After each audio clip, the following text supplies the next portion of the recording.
Josh here from your team at JC Installs, here to talk to you a little bit about reverse cameras and reverse camera monitors. There's a wide range of reverse cameras to suit most people's wants and needs, going all the way from big heavy duty units to nice wee units that just sort of mount away and hide away, and flush mount ones. We've got angle ones to go up the top of a canopy and point down without them looking too obtuse.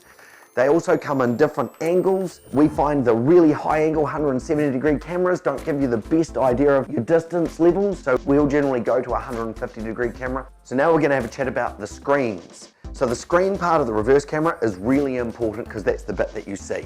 So we start with something nice and basic, the clip-on rear view mirror monitor. It's a well-priced unit that clips onto your existing rear view mirror because that's a location you look anyway when you reverse. It's got a nice size screen, gives it quite a reasonable view and will allow you to back up with reasonable safety. When the camera isn't on, it's a rear view mirror. The negative side to them, they get a little bit of sunstrike and they suffer quite badly from it in the wrong car. So if you've got tinted windows or you're in a van or a truck, these are an excellent option. Stepping up, we go to a replacement mirror monitor.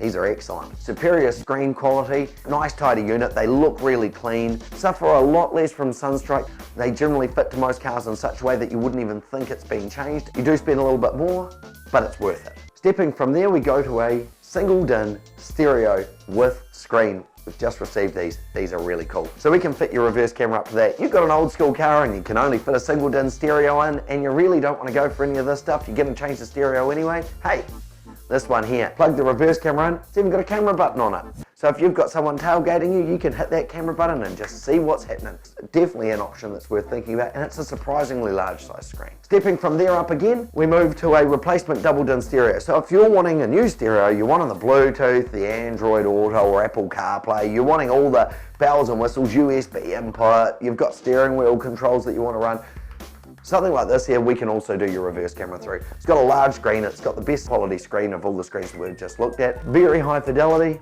gives you a really good view of what's happening. Because it's a larger screen, it gives you more definition. All right, so that's 4 of the options. Do remember to have a look at our new page on our website, Reverse Cameras, 4 easy questions, and that's gonna help you decide what you need. It's also going to give you a better idea on what's out there. If you're interested in seeing the difference in the screen qualities, it's also worth coming in.